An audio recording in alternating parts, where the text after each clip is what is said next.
आज मैं आपके लिए लेकर आई हूँ एक ऐसी टेस्टी और मज़ेदार मिठाई की रेसिपी जिसे बनाना जितना आसान है इसका टेस्ट उतना ही लाजवाब है। और सबसे अच्छी बात, इसे बनाने के लिए बाहर से कुछ भी लाने की ज़रूरत नहीं पड़ेगी। घर में अवेलेबल कुछ ही चीज़ों से यह मिठाई झटपट बनकर तैयार हो जाएगी। तो चलिए बिना देर किए इसकी रेसिपी शुरू करते हैं। सबसे पहले मैं यहाँ 1 कटोरी ताज़ी दही ले रही हूँ। ध्यान रखिए दही बिल्कुल फ्रेश होनी चाहिए, ज़रा से भी खट्टी दही नहीं चलेगी। अब दही को एक ही दिशा में लगभग 2 से 3 मिनट तक अच्छी तरह से फेंट लीजिए। इससे दही एकदम स्मूथ और क्रीमी हो जाएगी। जिस कटोरी से मैंने दही ली है, अब उसी सेम कटोरी से मैं यहाँ 1 कटोरी सूजी ले रही हूँ। आप मेजरमेंट के लिए कोई भी 1 कटोरी या कप सेट कर लीजिएगा। उसी से बाकी सारी चीज़ें भी नापिएगा।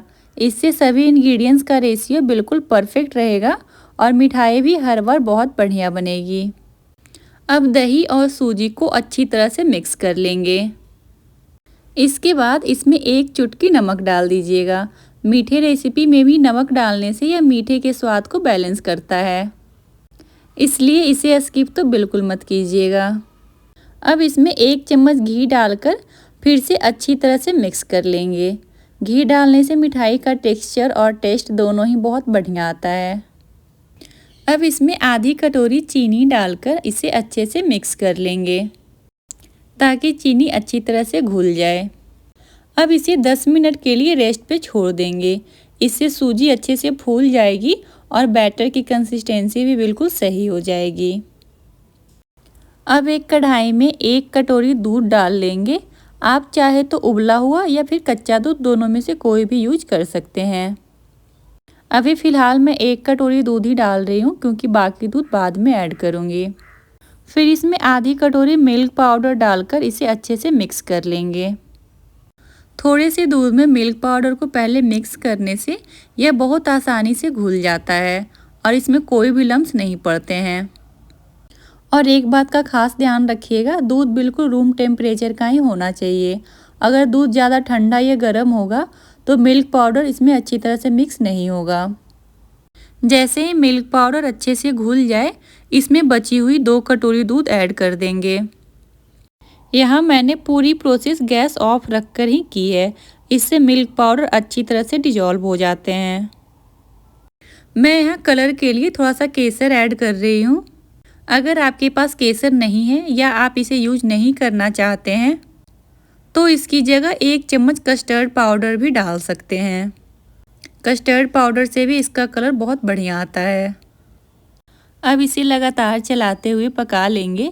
हमें इसे ज़्यादा गाढ़ा नहीं करना है, बस रबड़ी जैसी हल्की सी क्रीमी कंसिस्टेंसी तक ही पकाना है। अगर आपके पास मिल्क पाउडर नहीं है तो लगभग 1 लीटर दूध को इसी तरह से सुखाकर इसकी रबड़ी तैयार कर सकते हैं।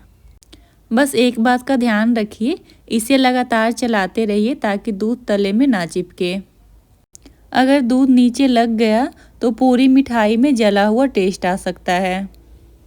बीच बीच में किनारों पर जो मलाई जम रही है उसे भी इस तरह से निकाल कर दूध में मिलाते रहिएगा, इससे टेस्ट और भी बढ़िया आएगा। अब इसमें मिठास के लिए 2 चम्मच चीनी ऐड कर देंगे। ज़्यादा चीनी डालने की ज़रूरत नहीं है क्योंकि मिल्क पाउडर में भी थोड़ी मिठास होती है। अब हमारी रबड़ी धीरे धीरे तैयार हो गई है। इसे ज़्यादा गाढ़ा नहीं करना है, बस हल्की सी फ्लोइंग कंसिस्टेंसी तक ही पकाना है। मैं आपको इसकी कंसिस्टेंसी भी दिखा देती हूँ। देखिए, बिल्कुल इसी तरह की रबड़ी हमें तैयार करनी है। अब गैस बंद कर देंगे और इसे थोड़ी देर के लिए ठंडा होने देंगे। देखिए, अब सूजी भी अच्छी तरह से फूल चुकी है और चीनी भी पूरी तरह से मेल्ट हो गई है। अब इसमें 2 चम्मच मिल्क पाउडर ऐड करेंगे और इन सबको अच्छी तरह से मिक्स कर लेंगे। इसके बाद इसमें आधी कटोरी पानी डाल देंगे और एक बार फिर इन सभी चीज़ों को मिला लेंगे।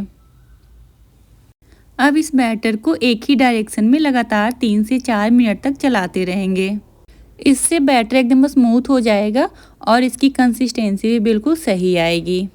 ध्यान रखिए, इसे जल्दी जल्दी या अलग अलग डायरेक्शन में नहीं चलाना है, आराम से एक ही डायरेक्शन में चलाइएगा। अब हमारे बैटर की कंसिस्टेंसी बिल्कुल सही तैयार हो गई है। अब इसमें लगभग 1 पिंच इनो ऐड करेंगे।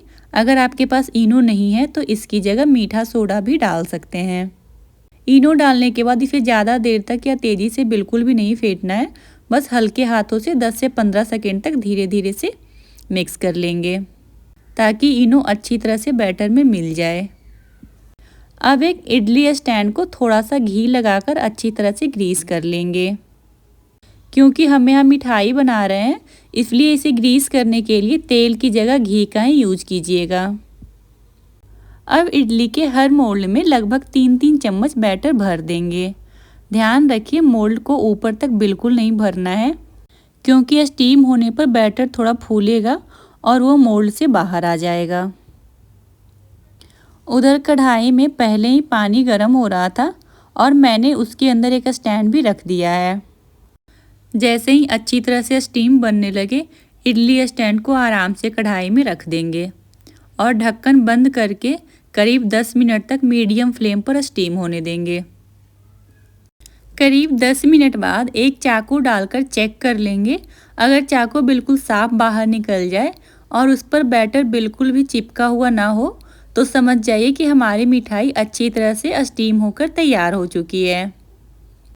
अब गैस को बंद कर इसे थोड़ा ठंडा होने देंगे। देखिए अब ये पूरी तरह से ठंडी हो चुकी है, इसलिए बहुत ही आसानी से मोल्ड से बाहर निकल रही है। इसकी सॉफ्टनेस देखकर ही अंदाज़ा लग रहा है कि यह कितनी बढ़िया बनी है। अब चलिए इसकी प्लेटिंग कर लेते हैं। अब मैं इसे एक कटोरी में सर्व कर रही हूँ, क्योंकि इसमें रबड़ी अच्छी तरह भर जाएगी और मिठाई उसे धीरे धीरे अच्छे से सोख कर लेगी।